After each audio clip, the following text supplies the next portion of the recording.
अस्सलाम वालेकुम students, welcome to artic learning. आज की इस वीडियो में हम CS 201 के लेक्चर नंबर 2 को डिस्कस करने वाले हैं, जिसके अंदर सिर्फ हम इंपॉर्टेंट पॉइंट्स को डिस्कस करेंगे कि कौन सी चीज़ पेपर पॉइंट ऑफ व्यू के हवाले से इंपॉर्टेंट है और किन चीज़ों को हमें स्किप करना है। तो चलते हैं अपनी वीडियो की तरफ। CS 201 का लेक्चर नंबर 1 अगर आपने नहीं वॉच किया तो वो ज़रूर जाएँ और हमारी चैनल की प्लेलिस्ट पर जाके वॉच करें। अच्छा जी, उसमें भी सिर्फ हमने जस्ट मेन पॉइंट को ही डिस्कस किया है। तो यहाँ पर सबसे पहले तो हमने इस लेक्चर के अंदर समरी में बता देती हूँ कि हमने क्या क्या पढ़ना है। Software categories, system software and application software. Software जो है दो तरीके के होते हैं, एक सिस्टम सॉफ्टवेयर और एक application software. History of C language के बारे में डिस्कस करना है हमने, डेवलपमेंट एनवायरनमेंट ऑफ सी। ठीक है, अब चलते हैं अपनी मेन पॉइंट्स की तरफ। जैसे कि सॉफ्टवेयर की दो कैटेगरीज होती हैं, एक सिस्टम सॉफ्टवेयर और एक एप्लीकेशन सॉफ्टवेयर।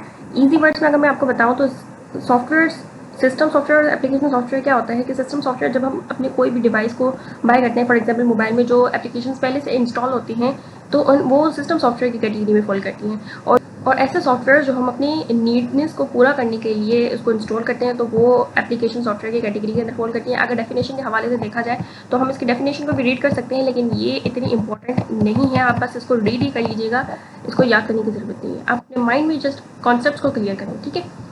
जिसके अंदर बताया जा रहा है कि the system software controls the computer, ये कंप्यूटर को कंट्रोल करता है। It communicates with computers. Hardware, ये कंप्यूटर के हार्डवेयर के साथ कम्युनिकेट करता है। हार्डवेयर क्या होते हैं, जिन कंप्यूटर के ऐसे पार्ट्स जिनको हम टच कर सकते हैं, like keyboard, mouse, modem, sound card और वगैरह वगैरह। And control different aspects of operation, यानी कि मुख्तलिफ ऑपरेशन को ये कंट्रोल करता है। जो सिस्टम सॉफ्टवेयर है उसको भी मजीद हम दो कैटेगरीज में हम डिवाइड कर सकते हैं, सॉरी तीन कैटेगरीज में डिवाइड कर सकते हैं। एक होता है ऑपरेटिंग सिस्टम, एक होता है हमारे पास डिवाइस टाइप और एक होता है यूटिलिटीज़। इन तीन चीज़ों के बारे में भी आपने बस इतना याद रखना है कि सिस्टम सॉफ्टवेयर तीन कैटेगरीज में फॉल करता है, उनकी कैटेगरीज क्या क्या है आपने ये देखनी है। तो ऑपरेटिंग सिस्टम क्या होता है, ऑपरेटिंग सिस्टम वो होता है जो आपके हार्डवेयर और आपके सॉफ्टवेयर को कंट्रोल करता है। ये एक मेन पॉइंट है जिसको आपने अपने माइंड में रखना है कि हार्डवेयर और सॉफ्टवेयर को कंट्रोल करता है, ठीक है।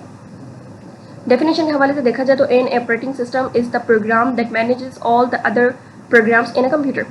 कंप्यूटर के अंदर जितने भी दूसरे प्रोग्राम्स होते हैं ना, तो ये उनको क्या करता है, मैनेज करता है। बस इतनी चीज़ आपने याद रखनी है और कुछ भी यहाँ पर याद रखने वाला नहीं है डेफिनेशन।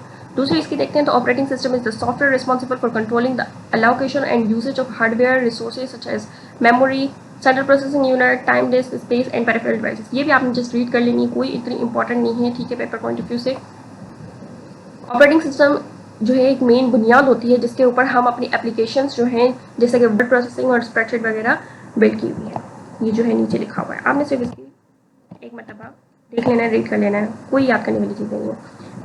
डिवाइस ड्राइव की बात की जाए तो डिवाइस ड्राइव क्या होता है कि जो चीज़ कम्युनिकेट करे डिवाइस और कंप्यूटर के दरमियान, उसी को हम डिवाइस ड्राइव कहते हैं इन शॉर्ट वर्ड्स। और ऑपरेटिंग सिस्टम जो है उसने एक स्पेशल सॉफ्टवेयर को इंस्टॉल करके रखा हुआ होता है जो कंट्रोल करता है इन डिवाइसेस को, और यही पीस ऑफ सॉफ्टवेयर जो होता है उसी को हम क्या कहते हैं, डिवाइस ड्राइव सॉफ्टवेयर कहते हैं। हर चीज़ आपने याद नहीं करनी है, जो येलो से हाईलाइट किया हुआ है इसको आपने गौर नहीं करना, आपने सिर्फ ग्रीन से जो हाईलाइट किया हुआ है इनको आपने माइंड में रखने हैं, इनको आपने अच्छे तरीके से माइंड में रखना है, और ये जो येलो से किया हुआ है आपने इनको सिर्फ रीड करना है, ठीक है। अच्छा जी, यहाँ पर हमें यूटिलिटी सॉफ्टवेयर के बारे में बताया जा रहा है कि यूटिलिटी सॉफ्टवेयर क्या होता है। Utility software is a program that perform a very specific task usually related to managing system resources. हमने प्रीवियस डिस्कस किया, सिस्टम रिसोर्सेज को मैनेज करने के लिए यूटिलिटीज़ का इस्तेमाल किया जाता है, अदरवाइज कोई भी इंपॉर्टेंट बात नहीं है इसके अंदर। The compiler and interpreter also belong to system software category. Compiler और इंटरप्रेटर क्या होता है, जो ट्रांसलेट करते हैं हमारे कोड को, जो हमने लिखा होता है इंग्लिश लैंग्वेज के अंदर, उसको वो मशीन लैंग्वेज में कन्वर्ट करते हैं, या फिर हमने हाई लेवल लैंग्वेज में लिखा होता है जैसे कि HTML हो गई, CSS हो गई, जावास्क्रिप्ट हो गई, C++ हो गई, जितनी भी जो है हमारे पास हाई लेवल लैंग्वेजेस हैं उसके अंदर अगर हम अपने कोड को लिखते हैं तो वो उसको कन्वर्ट करता है किसके अंदर, मशीन लैंग्वेज के अंदर। क्योंकि कंप्यूटर सिर्फ बाइनरी लैंग्वेज को समझ सकता है जो कि क्या है, जीरोस और वन वाली लैंग्वेज है, तो उनको समझने के लिए कंपाइलर और इंटरप्रेटर का यूज़ किया जाता है ताकि वो कोड को ट्रांसलेट कर सकें और कंप्यूटर को प्रोवाइड कर सकें जीरो और वन की लैंग्वेज में, यानी बाइनरी लैंग्वेज में। हिस्ट्री ऑफ सी के बारे में भी इतना ज़्यादा हमने कुछ खास माइंड में नहीं रखना, बस इतने दो MCQs के हवाले से हमने माइंड में रखने हैं। The C language was developed in late 60s and early 70s। MCQs के हवाले से आपने बस ये अपने माइंड में रखना है। दूसरी बात आपने क्या रखनी है कि developed in 1967 by Martin Richards. आपने सिर्फ ये नेम याद रखना है और आपने ये जो है ईयर भी आपने याद नहीं रखना, क्योंकि ईयर किसी को याद नहीं रहते और इतने ज़्यादा पूछे भी नहीं जाते।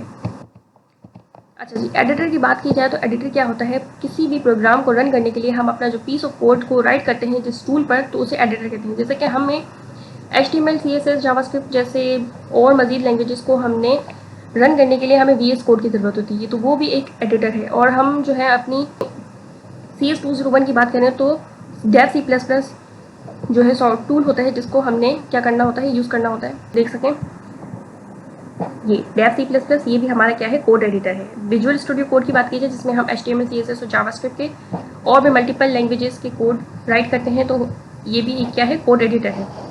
ठीक हो गया, जिसकी डेफिनेशन आपने यहाँ से रीड कर लेनी है, मैंने हाईलाइट कर ली है। ठीक है, अच्छा जी, कंपाइलर एंड इंटरप्रेटर, जैसे कि मैंने आपको प्रीवियस ही बता दिया कि कंपाइलर और इंटरप्रेटर जो है ट्रांसलेट करते हैं जो हम कोड लिखते हैं। हम कोड किस लैंग्वेज में लिखते हैं, हम इंग्लिश लैंग्वेज में लिखते हैं। तो उस कोड को हाई लेवल लैंग्वेज से मशीन लैंग्वेज में ट्रांसलेट करने के लिए हमें कंपाइलर और इंटरप्रेटर की ज़रूरत होती है, और ये काम जो है कंपाइलर और इंटरप्रेटर ही करता है। इसको आपने अच्छे से रीड करना है क्योंकि इसमें से कुछ MCQs आ जाते हैं। ये जो ग्रीन से मैंने हाईलाइट किया है, आपने इसको भी रीड कर लेना है, और उसके एडवांटेज और डिसएडवांटेज को भी आपने रीड कर लेना है। ये मैंने जो है ना यहाँ पर लिख भी दिया है इनका डिफरेंस, कि इंटरप्रेटर जो है ट्रांसलेट करता है लाइन बाई लाइन, और कंपाइलर जो है ट्रांसलेट करता है कम्प्लीटली, पूरे कोड को कम्प्लीटली वन टाइम में एट अ टाइम ट्रांसलेट कर लेता है, और इंटरप्रेटर ट्रांसलेट करता है लाइन बाय लाइन। ठीक हो गया, इसके एडवांटेज भी देख लेना है आपने, डिसएडवांटेज, यानी कि the drawback of the interpreter is that program execute slowly, बहुत ज़्यादा स्लो चलता है। ठीक है, कंपाइलर के बारे में याद रखने की चीज़ है ना, वो क्या है कि कंपाइलर जो है अगर एक भी एरर किसी भी लाइन में आ जाता है ना, तो वो पूरे प्रोग्राम को एग्जीक्यूट नहीं करता, जबकि इंटरप्रेटर उन लाइन्स ऑफ कोड को एग्जीक्यूट कर लेता है जो कि प्रीवियसली करेक्ट होती हैं, जबकि compiler previously correct lines of code को भी एग्जीक्यूट नहीं करता अगर कुछ लाइन्स के बाद जो है एरर आ जाए। बाकी कुछ भी याद नहीं करना, ये बस मैंने यही चीज़ें जो आपको मैंने ओरली बताई वही चीज़ें मैंने हाईलाइट की हुई हैं। डीबगर क्या होता है, अनदर इम्पॉर्टेंट टूल, ये भी एक टूल होता है डीबगर। हर प्रोग्रामर को इसके बारे में भी पता होना चाहिए कि ये किस लिए यूज़ होता है।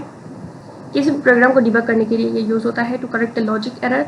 लॉजिकल एरर यानी कि कोई भी एरर वगैरह होता है तो उसको करेक्ट करने के लिए हम ये डिबगिंग का प्रोसेस करते हैं। लिंकर ये जो है इतना इंपॉर्टेंट नहीं है, आपने इसको जस्ट रीड आउट कर लेना है जितनी मैंने टिक की है। और लोडर की बात की जाए तो ये जो है लिंकर और लोडर दोनों होते हैं are the part of development environment. जो ये आपने MCQs के हवाले से ये वाली लाइन को है आपने अपने माइंड में रखना है। ठीक हो गया, बाकी इस लेक्चर के अंदर और कुछ भी नहीं है। अगर आपको वीडियो पसंद आई हो तो वीडियो को लाइक ज़रूर कीजिएगा, अपने फ्रेंड्स के साथ इसको ज़रूर शेयर कीजिएगा ताकि बाकी स्टूडेंट्स की भी हेल्प हो जाए। और हम सिर्फ इंपॉर्टेंट पॉइंट्स बता रहे हैं जिनको आपने पेपर पॉइंट ऑफ व्यू के लिए अपने प्रिपेयर करने हैं। इंशाल्लाह आपके 99% मार्क्स जो है आ जाएंगे। और इसके अलावा जो है, और दूसरी बात ये है कि आपने जो है इस चैनल को सब्सक्राइब करने के बाद बेल आइकन को ज़रूर प्रेस करना है ताकि हर आने वाली न्यू वीडियो की नोटिफिकेशन आपको मिल जाए। अपना ख्याल रखिएगा। Thank you so much. अल्लाह हाफिज़।